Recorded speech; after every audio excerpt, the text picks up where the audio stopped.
Hi, welcome to Narcshield. This is Jennifer, and this is part 2 of, I don't know what I'm going to call that video, but it's part 2, so it'll be right behind it.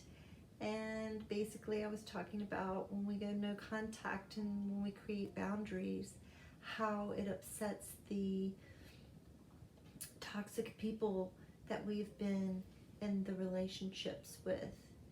And how for a while it feels like they're punishing us even more. It kind of ramps up for a while. And then it'll die off, and then it might ramp up again, depending on the emotions of the toxic person that you walked away from. But you just have to stay the course, because you don't want to get caught back up into the drama and chaos again. You're getting used to getting away from it and being away from it and staying away from it, and your emotions being more stable instead of constantly needing to be up and down and chaotic, because people who grew up that way get used to that, and so they need that constant chaos to regulate them, to make them feel relevant. It's really dark in here. I apologize for the lighting. I'm at the beach and I'm going home tomorrow, but it's really quiet right now. I'm trying to keep it kind of quiet. It's been super kind of crazy loud with my neighbors lately. I'm just doing these quick little videos for you guys and trying to consider whether I want to start doing the lives or not. I've been, my priorities have kind of changed in the last couple of years.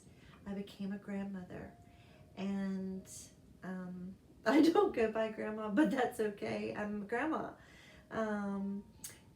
But I do go by Lolly, and I enjoy being a grandma. And it's brought so much happiness and joy in my life, and so I've kind of redirected things.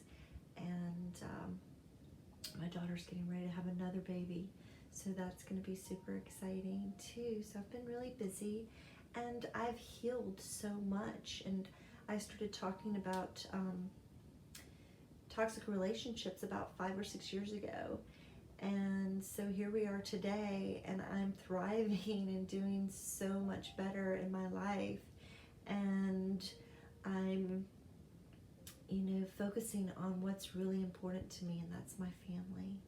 So I am praying for each and every one of you to be able to do the same things. I know that it's hard for everybody, including the toxic people we were in the relationships with. So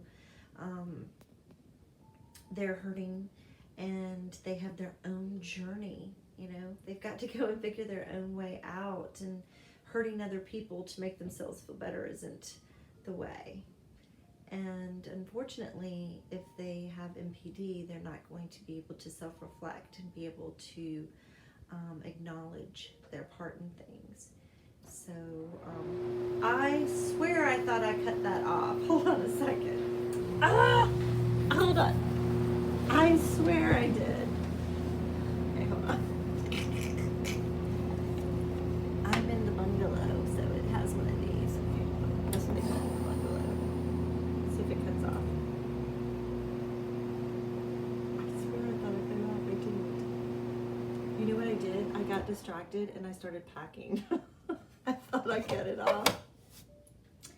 Anyway, it looks like I got better lighting. So, I don't know where I was with that, but, oh yeah, I think I was saying that they have to go, and they have to, find their way. And, if they have MPD, it's going to be really difficult for them to self-reflect, because they have to sit in a little shame, and none of us like to do that. It's not comfortable, but in order to move through something that we've done wrong, we have to kind of face it. So, but that comes from a childhood wound, and we can't fix them. We can't fix them. So we have to do what's best for us. And I'm sitting in a good place now. I'm happy. I'm doing well. And, you know, there's always going to be people who want to put us down and make us feel bad. But that's because they're feeling bad.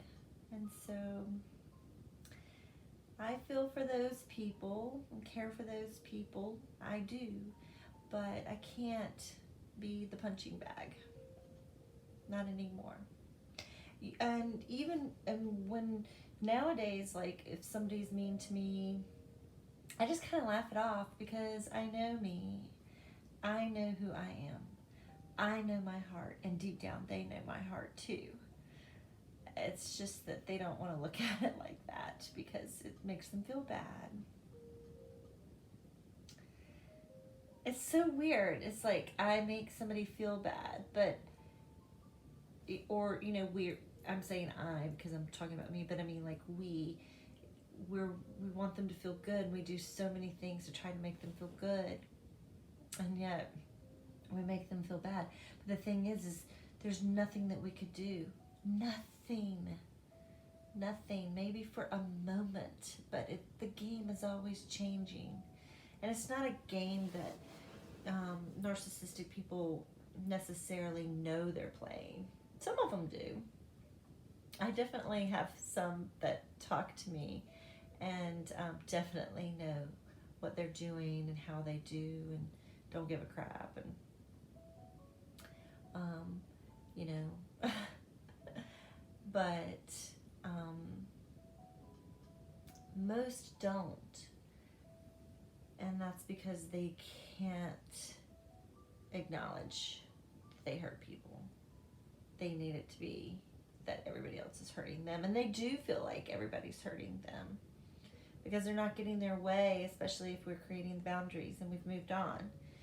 And one of the worst narcissistic injuries you can give to somebody who has highly narcissistic traits or has NPD is to ignore them. And so going no contact is really painful. It's painful for anybody. It's definitely painful for me. I've definitely had somebody walk away, and I hadn't heard from them in like a really long time, and it was very painful, but we were toxic for each other, and it was best. You know, we both had different directions to go, and I remember that person saying they didn't want to hurt me. So every relationship is different, but I mean, they have kind of the same dynamics when you're in a toxic relationship. It's not always exactly the same, but so much of it is, and so that's how we can relate with each other.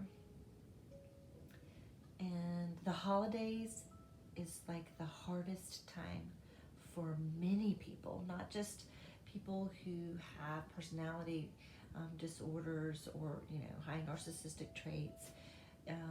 It's hard for many of us. I mean, I'm sad sometimes because I don't get to see certain people, or, you know,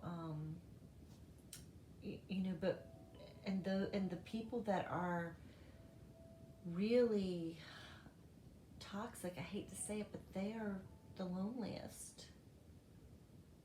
They're so lonely because they pushed everybody away. They pushed everybody away from them, and they don't trust anybody, and they have a hard time being vulnerable. All those things. And so, you know, I'm just so grateful for all my experiences. I'm grateful for the lessons. I'm grateful that I'm learning so much, even at a later stage in my life. And I'm feeling the most comfortable with myself than I ever have in my entire life. And it feels good. It feels really good. And, you know, I'm going back and I'm looking at things that I wrote like 4 and 5 years ago. And I'm like, wow.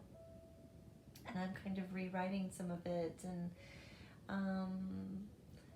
you know, it's taken me a really long time because I get distracted. I have a lot of things going on in my life. And So, and I also have to feel things, you know, so when I'm writing things, I need to be in that moment and feeling it, and so I don't know how to explain it, but so sometimes things get kind of, I'll start something and then that will get kind of shelved until I can get back to it, and I'm back in that space again. But I wish everybody happy holidays, and I hope that those of you that are in no contact and creating your boundaries, that you're thriving and doing well, and don't let people make you feel bad and like it's your fault and shame you and try to guilt you into coming back into a relationship again. That's a choice. And you know, people who care about you will not want to hurt you. They won't ever want to hurt you. They will always want to support you and be by your side, and vice versa. That's how it's supposed to be. If they can hurt you and hurt you so easily and hurt other people, that's so toxic. There's something wrong, and it's not for us to fix them. That's their journey. That's their life lesson. And we are to learn what ours are and change and do what we can on our own for our own lives, and move forward. And sometimes that means we have to let people go and they have to stay behind. And it's hard because we've always hung on and wanted them to know that they could trust us and that we would never abandon them. And especially our partners, our love partners, is I'll never leave you, I'll never leave you, I'll always be there. And we've always been there no matter what. But you have to save yourself, because they're not going to save you. They're not. They're going to say they are. But it's like if you were in the ocean and one of you had to drown, they would definitely step on your head and like you would go. It's going to be them first. You've got to save yourself. And it is kind of sad. It's really sad to open your hand and let them go. But they're not going to grow until you do. You're actually doing them a favor. They're not going to see that. But when you stop enabling them, then they have a choice to grow, and that's up to them. So I'm going to go. I'm pretty tired, so I'm going to go. But I'm wishing you all the happiest of holidays, and I will consider doing lives if you want. You're supposed to do these videos all the time to make your channel grow, and I'm sorry that I haven't been doing that, but I do try to continue to post onto the support group page on Facebook and on my regular Facebook and in different places on my WordPress. I try to do things, and on occasion I'm coming here. Maybe if I do lives, I will do them more. So if you're interested in that, please comment and let me know, because otherwise I'm not going to know. If you don't like the videos, I don't know. I know tons of people watch them. I mean, I can see like certain things, but some of them are watched, some of them aren't. But some of them are really watched, especially if they're like, if they have to do with like a star or something like that. But that's the only way I'm gonna know. And so then I can do more. I'll spend more time on the things that I know are being watched and stuff, and so I spend a lot more time on the writing stuff. But anyway, I am thinking about you. I haven't forgotten you, and I hope you're doing well. And that's all I gotta say for tonight. So I hope you'll like, share, and subscribe to my channel, and we'll see what happens in the future. Maybe the lives is the way to go. I don't know. I need help with it all. So until next time, I'm Jennifer. Bye.